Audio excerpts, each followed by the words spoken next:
네, 22절부터 27절까지의 말씀입니다. 사도행전 20장 22절로 27절까지의 말씀. 네, 제가 한 절, 여러분들이 한 절 교독으로 봉독하도록 하겠습니다. 보라, 이제 나는 성령에 매여 예루살렘으로 가는데 거기서 무슨 일을 당할는지 알지 못하노라.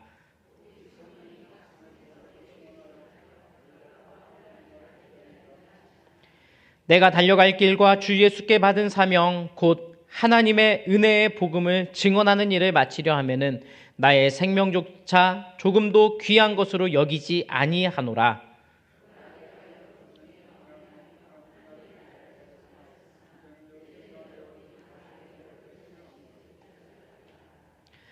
그러므로 오늘 여러분에게 증언하거니와 모든 사람의 피에 대하여 내가 깨끗하니 이는 내가 꺼리지 않고 하나님의 뜻을 다 여러분에게 전하였음이라. 아멘. 할렐루야.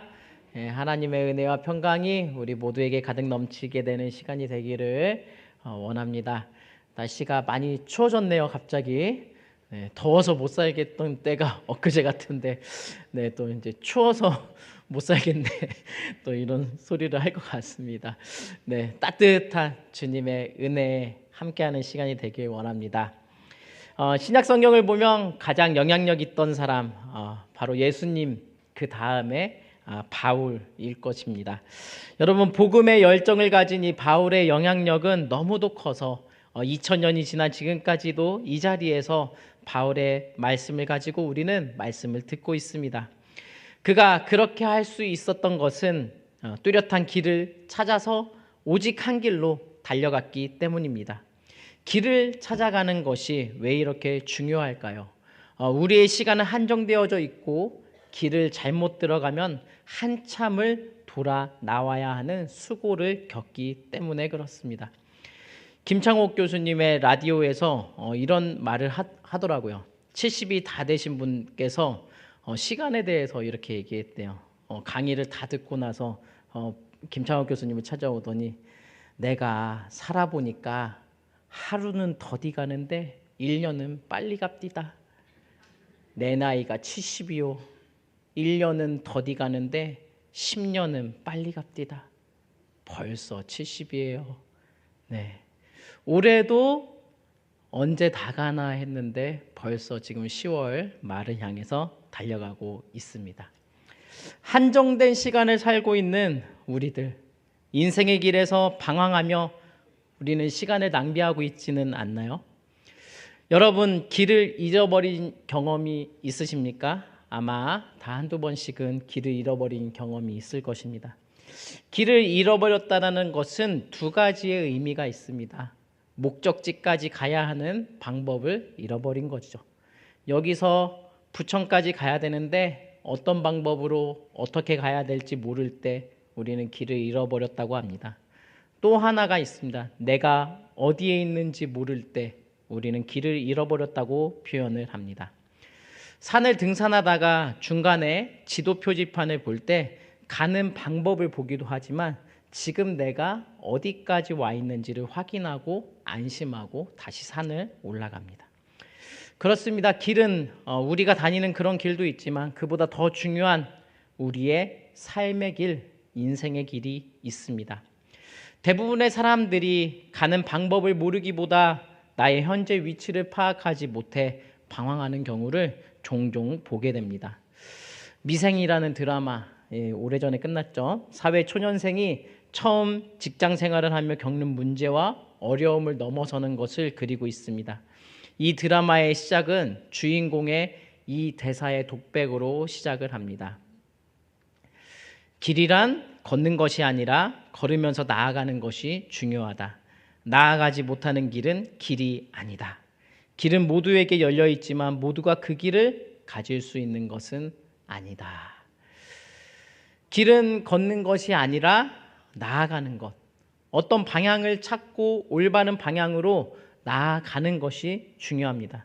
그리고 그런다 할지라도 그 길을 갖지 못할 수도 있다.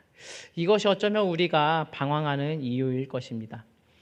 사도 바울은 어떻게 자신이 가는 그 길이 그렇게도 확실한 길을 가졌기에 생명조차 아까워하지 않는다고 하면서 그 길을 걸어갔을까요?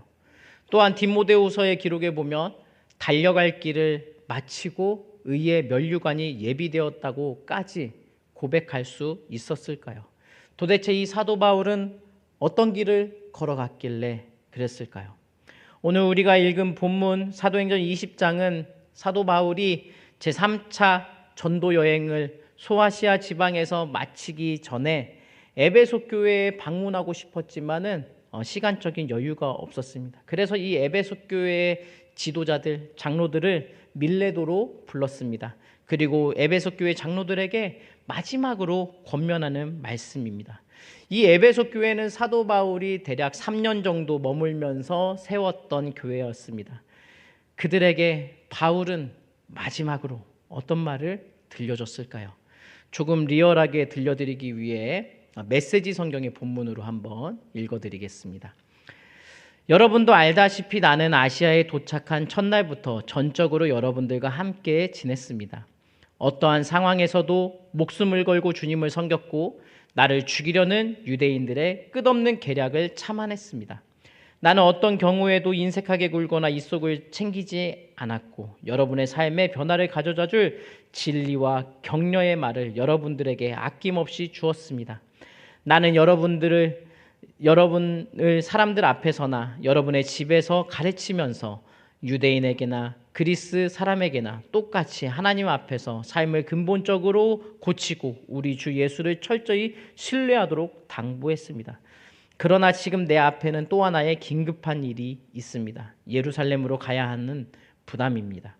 거기에 가면 무슨 일이 벌어질지 나는 전혀 모릅니다. 쉽지 않을 것이 분명합니다. 내 앞에 고난과 투옥이 있을 것을 성령께서 거듭해서 분명히 말씀해 주셨습니다.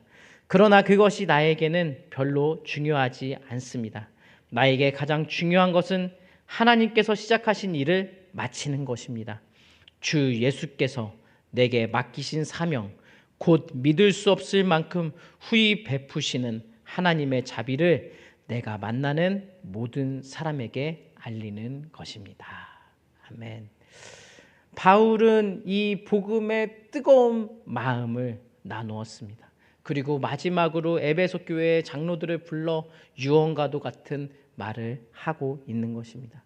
바울은 고난과 투옥이 기다리는 그 예루살렘을 가는 것이 자신이 반드시 달려갈 길, 자신의 인생의 여정으로 받아들이고 있습니다. 그것은 주님께 받은 사명, 즉 은혜의 복음을 증언하는 이 소명을 완수하기 위함이었습니다. 이 소명을 완수하기 위해서는 바울은 자신의 생명조차 조금도 귀한 것으로 여기지 않는다고 선포했습니다. 생명조차 귀한 것으로 여기지 않는 것은 한마디로 말하면 이 세상의 그 어떤 도전이나 시련도 주님의 부르심을 쫓아가려는 자신의 의지를 꺾을 수 없다는 표현이었죠. 바울이 이렇게 살아갈 수 있는 것은 바로 사명 때문입니다. 사명을 한자로 보면 심부름사 목숨명. 그러니까 사명이란 하나님께서 심부름을 시키려고 세상에 보낸 생명을 뜻합니다. 우리 모두도 하나님으로부터 이 세상에 보냄을 받은 생명입니다. 우리는 이 생명을 귀하게 생각해야 합니다. 이 세상에 생명보다 더 귀한 것은 없습니다. 생명이 존귀한 것은 그 생명을 통하여 하나님께서 해야 할 일이 있기 때문에 그렇습니다.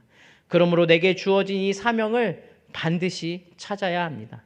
사도 바울의 사명은 이방인들에게 복음을 전하는 것입니다. 이 사명의 시작은 다메섹으로 가는 길에 들었던 사울아 사울아 내가 어찌하여 나를 핍박하느냐라는 주님의 음성을 들을 때 시작합니다. 오늘 본문 22절을 보니 보라 이제 나는 성령에 매여 예루살렘으로 가는데 거기서 무슨 일을 당할는지 알지 못하노라.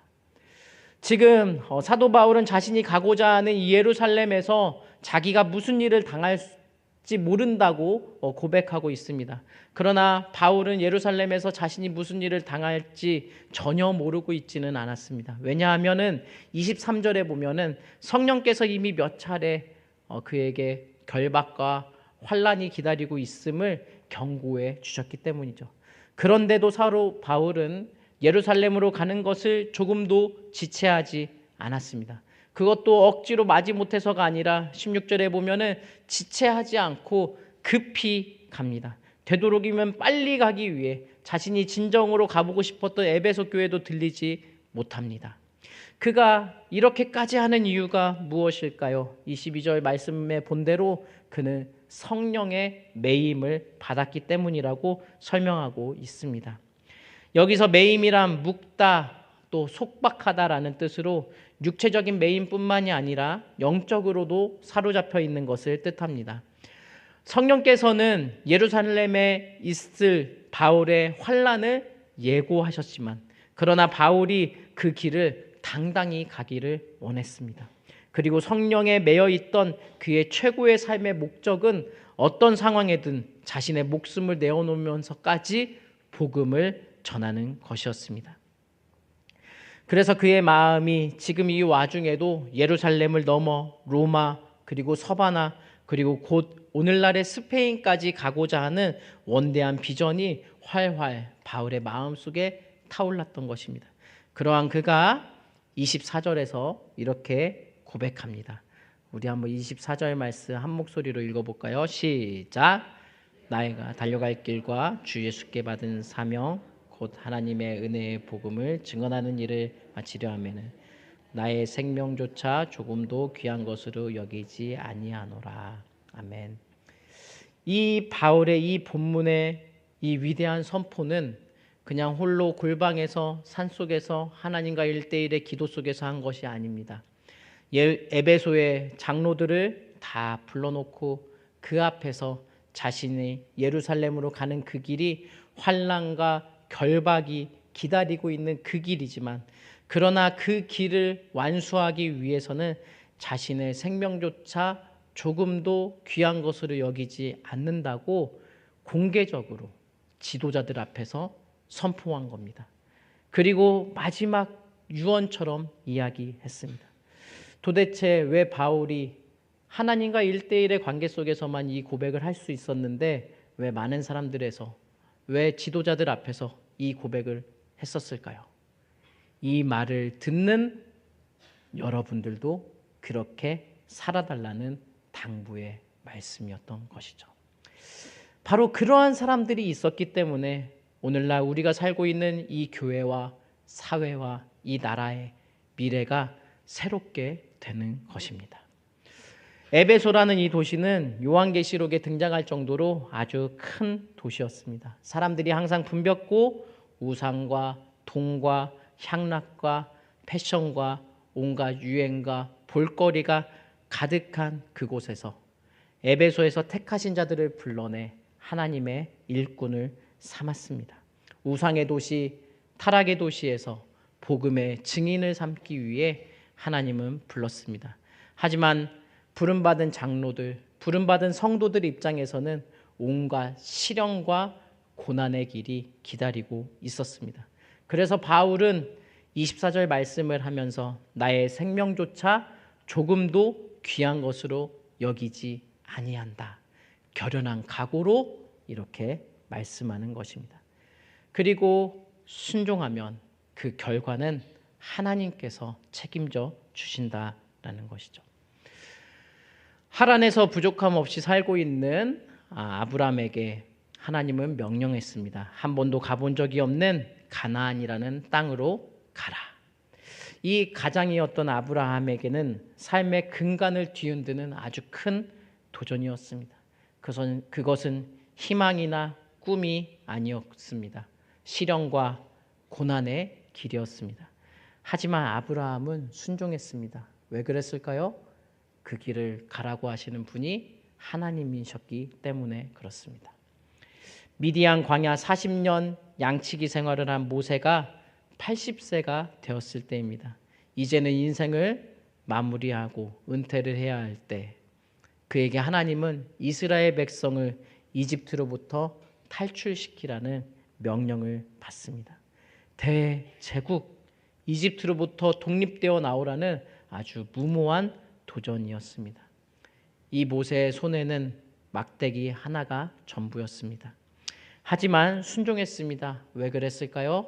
그 길을 가라고 명령하신 분이 바로 하나님이었기 때문에 그렇습니다. 그것은 축복과 형통의 길이 아니었습니다.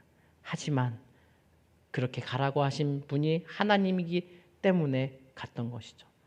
하나님이 부르시는 자들은 한 번도 편안한 길, 미래가 보장된 길로 부른 적이 한 번도 없습니다. 성경에서 하나님이 사랑하는 자녀들을 불러내어 하나님의 일에 동참시킬 때는 편안하고 안락한 길에서 떠나 그 땅을 고치고 새롭게 하는 일에 부르셨습니다. 이사야 43장 19절에서 21절, 조금 길지만 우리 한 목소리로 같이 읽어볼까요? 시작. 이제 나타낼 것이라 너희가 그것을 알지 못하겠느냐. 반드시 내가 광야의 길을 사막의 강을 내리니 장차 들짐승 곧 승냥이와 타조도 나를 존경할 것은 내가 광야의 물을 사막의 강들을 내어 내 백성 내가 택한 자에게 마시게 할 것임이라. 이 백성은 내가 나를 위하여 지었나니 나를 찬송하게 하려 함이니라. 아멘. 하나님이 부르시는 곳은 어디죠? 광야고 사막입니다. 왜 부를까요? 그곳에 길을 내고 강들을 내기 위해 부르십니다. 광야와 사막의 공통점은 생명이 살 수 없는 곳, 죽음과 절망이 있는 곳입니다. 하지만 우리를 불러냄으로 인해 그곳에 길을 내고 강을 내므로 새로운 생명이 솟아나게 하기 위해 우리를 부르는 것입니다. 그래서 찬양은 누가 할 수 있습니까? 광야로 나간 사람, 사막을 걸어본 사람, 하나님의 이 부르심에 응답한 사람만이 진정한 찬양을 감격하면서 부를 수가 있는 것이죠. 약한 나를 통해 순종했더니 죽어있는 땅에 생명이 솟아남을 볼 때 하나님을 찬양할 수가 없는 것입니다. 로마서 12장 1절 우리 같이 읽어볼까요? 시작. 그러므로 형제들아 내가 하나님의 모든 자비하심으로 너희를 권하노니 너희 몸을 하나님이 기뻐하시는 거룩한 산 제물로 드리라. 이는 너희가 드릴 영적 예배니라. 아멘. 그래서 가장 최상의 예배는 무엇일까요? 바로 나의 전부를 드리는 것. 그것이 하나님이 기뻐하시는 가장 기뻐하는 예배가 되는 것입니다. 우리가 달려갈 길은 어디입니까? 내가 가야 할 곳은 어디입니까? 나는 무엇을 해야 합니까? 나를 향한 하나님이 주신 사명은 무엇일까요? 우리 각자 한 사람 한 사람에게는 하나님이 주신 그 사명이 있습니다. 그런데 공통점이 있습니다. 그 부르신 그곳은 광야고 그리고 사막입니다. 그런데 나를 통해서 광야에 길을 내시고 사막에 강을 만들어 주십니다. 그 사명을 위해 나의 생명조차 아끼지 않았던 그 바울이 걸어갔던 그 길을 나도 걸어가게 될 때 하나님께서는 반드시 우리를 통해서 새 일을 행하여 주실 것이고 그 땅을 고쳐 주실 것입니다. 그 일들을 위해 여러분들을 부르셨음을 끝까지 믿고 의지하며 살아가는 은혜가 우리 모두에게 가득 넘치게 되기를 예수님의 이름으로 축복합니다. 함께 기도하겠습니다. 살아계신 하나님 아버지, 우리는 늘 편탄한 길 그리고 편안함만을 찾으려고 합니다. 하지만 그것은 하나님을 찾지 않는 길이기에 오히려 우리를 늘 광야와 사막으로 부르셔서 하나님을 향한 우리의 마음을 깊어가도록 은혜 베풀어 주심에 감사합니다. 하나님이 부르시는 사명 광야와 사막을 우리의 목적지로 삼아 소망의 길을 뚫고 생명의 강을 내는 일에 우리의 생명을 던지게 하여 주시옵소서. 그리하여 내 삶 속에 나를 던져드리는 삶의 아름다운 예배를 드리는 우리 모두가 되도록 주님 축복하여 주시옵소서. 주님께 감사드리며 예수님의 이름으로 기도드립니다. 아멘. 우리 나의 가는 길 함께 찬양하며 기도의 자리로 나아가겠습니다.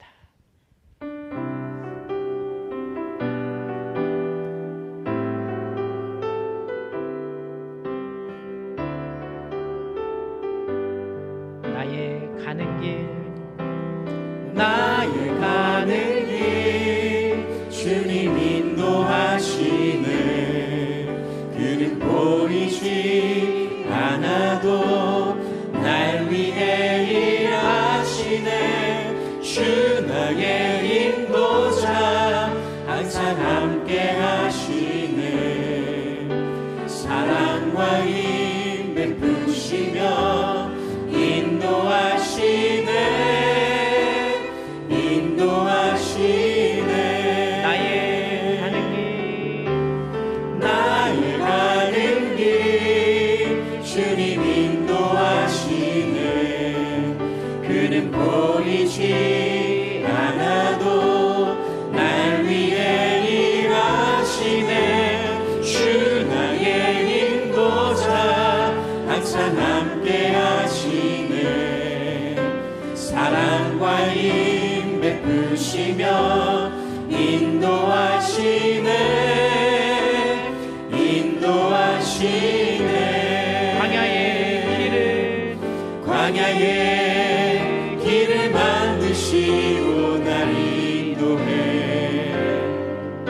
사막의 강 만드신 것 보라. 하늘과 땅 변해도 주의 말씀 영원히 내 삶 속에 새 일을 행하리. 광야의 길을 만드시고 날 인도해. 사막의 강 만드신 것 보라. 하늘과 땅 변해도 주의 말씀 영원히 내 삶 속에 새 일을 행하리. 나의 가는 길 주님 인도하시네. 그는 보이지 않아도 날 위해 일하시네. 주 나의 인도자 항상 함께 하시네. 사랑과 힘 베푸시며 인도하시네.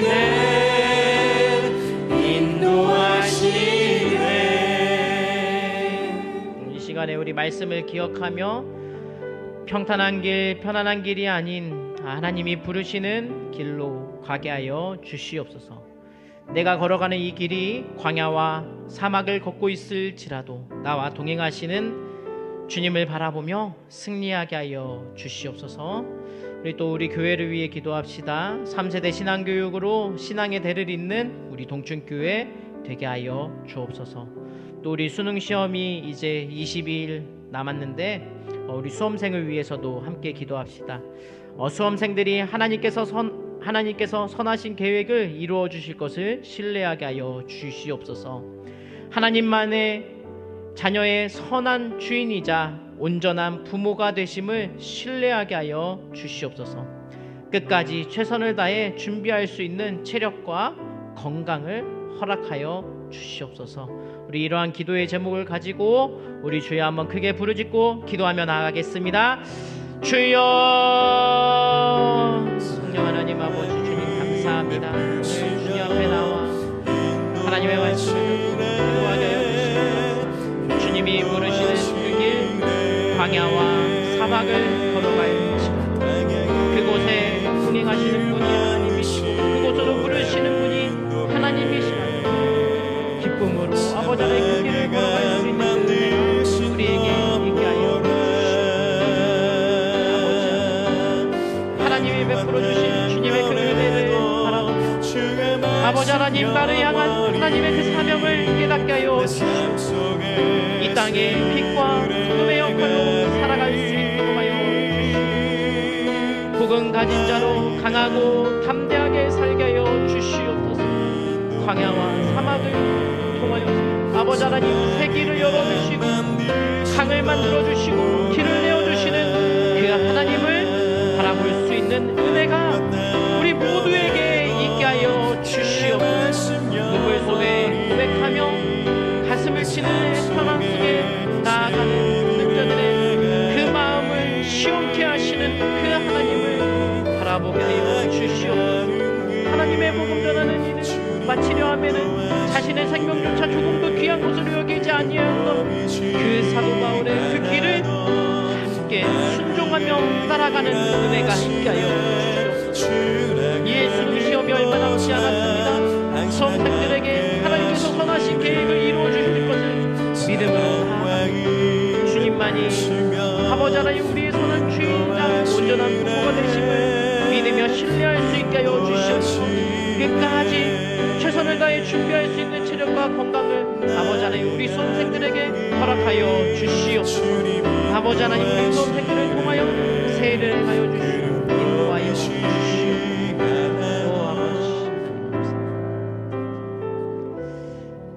살아계신 하나님 아버지, 우리가 성경을 보며 사도 바울의 그 길을 걸어가는 이 말씀을 들으며 그냥 사도 바울이니까 그 믿음 속에 걸어갔겠지 라며 생각하며 그냥 넘겼던 우리들, 이 말씀이 이제 나에게 하는 말씀입니다. 아멘으로 믿고 나아갑니다. 내가 주님의 말씀에 순종하며 그곳이 광야일지라도 사막 한가운데일지라도 순종하며 주님과 함께 감당하며 걸어갈 수 있는 힘과 용기를 우리에게 허락하여 주시옵소서. 그리하여 주님이 주시는 최후 승리를 맛보는 우리 모두가 되도록 주여 축복하여 주시옵소서. 이제 수능 시험이 얼마 남지 않았습니다. 오직 하나님만이 선하신 계획을 이루시는 분이라는 것을 믿고 나아갈 수 있도록 주님 도와주시고 끝까지 최선을 다할 수 있는 체력과 건강을 허락하여 주시옵소서. 어떠한 결과를 받든지 그것이 주님의 인도하심의 길임을 믿고 또 순종하며 나아가는 은혜가 우리 모든 수험생들에게 있게 하여 주시옵소서. 지금은 우리를 죄에서 구원하여 주신 우리 주님 예수 그리스도의 은혜와 하나님 아버지의 무한하신 사랑과 성령님의 감화 감동 교통하심이 주님이 부르시는 그 길로 순종하며 나의 생명을 마치는 그날까지 주님의 사명을 감당하며 살겠습니다 라고 고백하며 나아가면 모든 자들 머리 위에 지금부터 영원토록 항상 함께하기를 간절히 축원하옵나이다. 아멘.